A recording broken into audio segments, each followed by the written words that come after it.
Paz, meus irmãos, como é que vocês estão? Trazendo uma rápida palavra aqui, viu? Em Marcos capítulo 8, versículo 22. Cura de um cego de Betsaida. E chegou a Betsaida, e trouxeram-lhe um cego, e rogaram-lhe que lhe tocasse. E, tomando o cego pela mão, levou-o para fora da aldeia. E, cuspindo-lhe nos olhos, impondo-lhe as mãos, perguntou-lhe se via alguma coisa. E, levantando ele os olhos, disse: Vejo os homens, pois os vejo como árvores que andam. Depois tornou a pôr-lhe as mãos nos olhos e ele, olhando firmemente, ficou restabelecido e já via ao longe e distintamente a todos. E mandou-o para a sua casa dizendo: Não entres na aldeia. Vou ser bem breve aqui, viu, pessoal? Seguinte, levaram um cego até Jesus. E eu acredito que não era um cego de nascença, porque teve um momento aqui que ele fala: eu vejo os homens, mas são como árvores, né, que se mexem. Então, como é que ele sabia como era uma árvore? Então, de nascença ele não era, eu acredito que ele já tinha visto. O texto não menciona, mas é o que me leva a compreender dessa maneira. Beleza. E um ponto muito legal também é que Jesus tirou ele daquela aldeia. A aldeia de Betsaida, acredito que é assim o nome, o jeito que se pronuncia, mas se não for, enfim, por favor, releve. Era uma cidade que já havia contemplado os milagres de Jesus, beleza? Então, com isso, ele já, aconteceu um milagre aqui, entendeu? Jesus é top, vamos adorar. Mas não, havia muita incredulidade ainda. E Jesus, pelo que eu vi aqui, tem uma parte em Mateus, não vou lembrar agora, que ele fala: Ai de tu, Betsaida. Então já dá pra ver que Betsaida estava condenada, naquela situação. Tá? Mas enfim, era uma cidade que realmente estava, eu acredito que pela influência daquele lugar, pela influência das pessoas, não dá pra... Como é que você vive em um lugar, né? Vamos colocar nesse exemplo. Eu quero servir a Deus. Eu quero servir Ele fielmente, quero ser um servo fiel. E aí eu vivo em um lugar que o pessoal fala: não, esse Deus aí, esse aí, ele não é nada, ele não presta. E eu acredito que quando você vive em um lugar assim, você é influenciado de certa maneira. Jesus tirou ele daquele lugar, tanto é que no final da parte que do versículo 26 ele fala: mandou para a sua casa, dizendo: não entres na aldeia. Então não volta pra aldeia, pelo amor de Deus, não volta pra lá, cara, acabei de tirar de lá, entendeu? Agora você tem nova vida, você tá enxergando aí, tá? Nossa, eu fiz um milagre na tua vida, agora tu vai voltar pra aquele lugar que vai te afastar de mim, cara. E a gente sabe que afastado de Jesus, afastado de Deus, o caminho é a morte, né, pessoal? A morte, a ruína, as coisas horríveis dessa vida. Enfim, beleza. Deixa eu ver. Voltando, tomando o cego pela mão, né?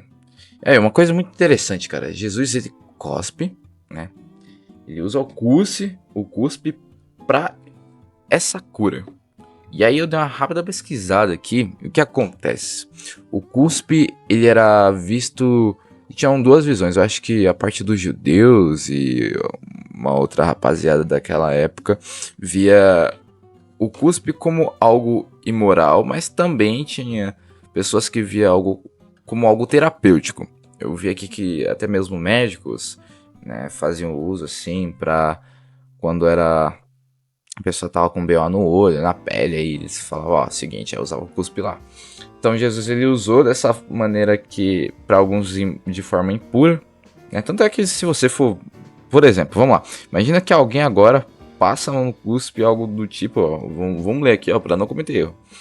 E cuspindo-lhe nos olhos. Jesus cuspiu nos olhos dele, eu acredito. Se eu tiver errado aí, alguém, por favor, me corrige. Impondo-lhe as mãos. Beleza? É o que tá falando aqui, eu tô levando na literalidade mesmo.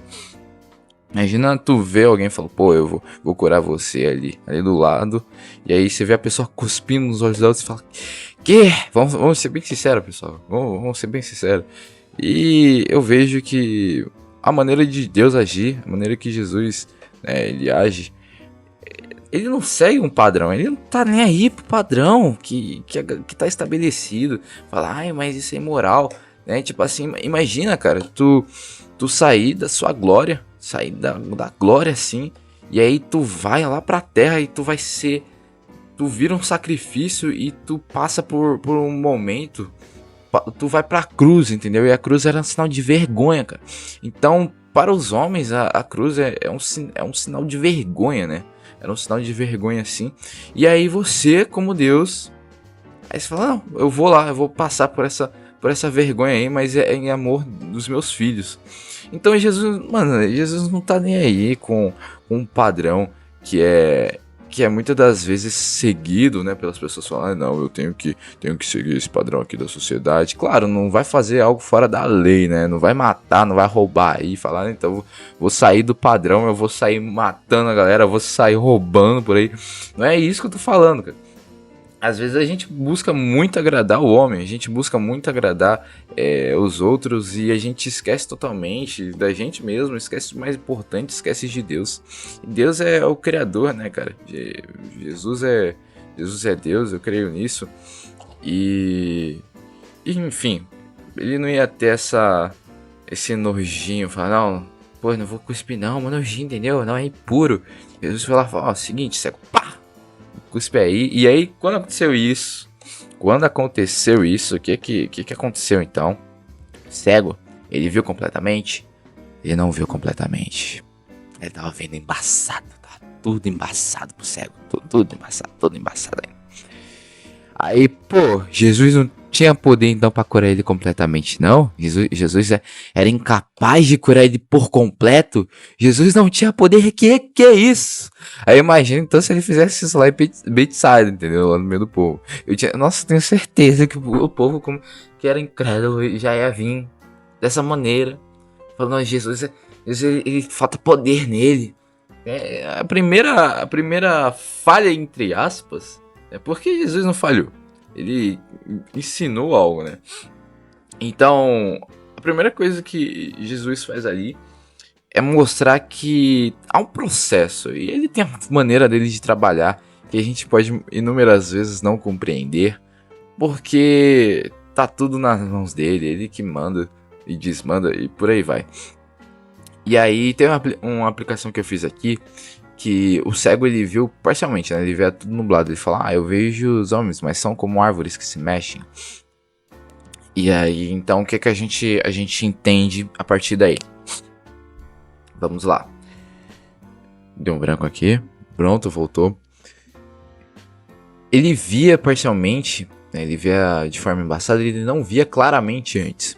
E às vezes a gente tá em um meio que, vamos supor, eu tô na igreja, eu tô vendo o pessoal ali, tá tendo a regente, tá tendo o pastor, tudo, mas eu não posso estar realmente vendo claramente de forma espiritual, eu não tive totalmente uma claridade de forma espiritual falando, porque eu posso estar vendo as coisas, mas não posso estar compreendendo de fato o que está acontecendo.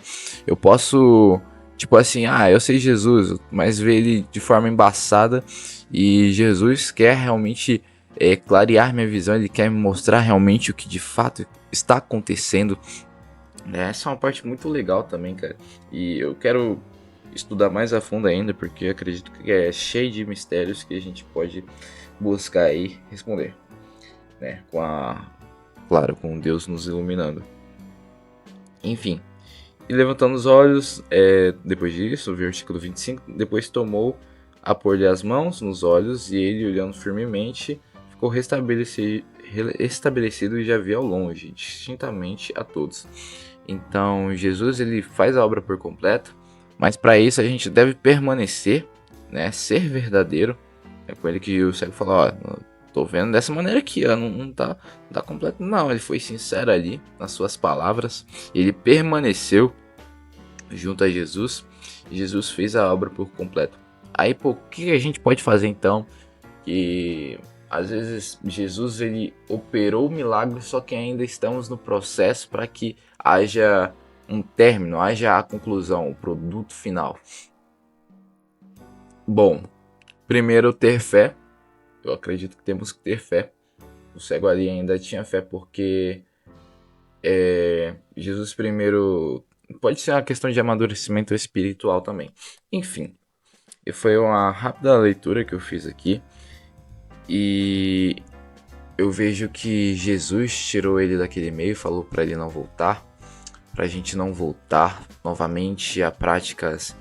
E eu levo Betsaida também não só como uma aldeia, um lugar, mas também práticas que antes fazíamos, que antes um lugar que habitávamos. E misericórdia é 10 minutos, eu falei que ia ser rapidinho. E Jesus nos liberta, Jesus nos dá nova vida. Que não venhamos voltar a essas velhas práticas, que não venhamos voltar a Betsaida.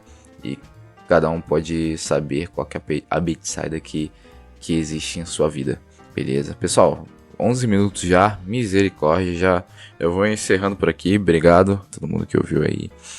Que eu tenho muito a aprender ainda, eu tô aprendendo juntamente com vocês. Se quiserem comentar alguma coisa que vocês querem acrescentar, só comentar aí. E é isso, só tenho a agradecer. Tamo junto, que Deus abençoe a todos e ó,